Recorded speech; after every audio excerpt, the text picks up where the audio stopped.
Në fakt jemi të befasuar nga kjo deklaratë, duke qenë që prisnim që opozita ta përgëzonte qeverinë për organizimin e një aktiviteti të tillë. Dita e verës është një traditë shumë e bukur, është një festë që i takon të gjithë qytetarëve dhe përgëzimet duhet vinin përmtepër edhe në kushtet kur bashkia duket sikur i ka vënë kyçin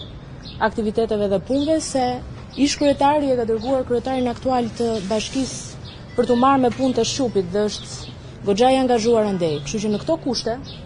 unë nuk e kuptoj se pse bëhen këto deklarata mjerane, përmtepër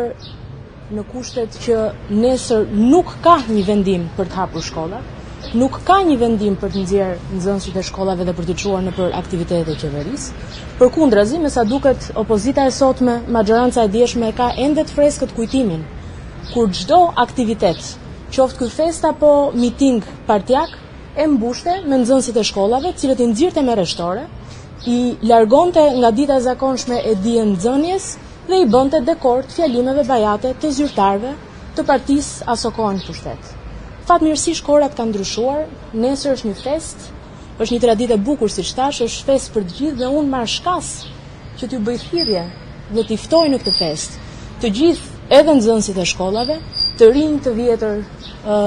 të moshuar, qytetarë të qytetit Tiranës, të bëhen pjesë të kësaj feste, sepse në fakt është një festë që u takon të gjithëve, është një festë e gëzueshme, është një traditë shumë e bukur, do ta festojmë gjithë bashku. Ndaj të tilla deklarata realisht janë shumë të pavend. Shumë faleminderit.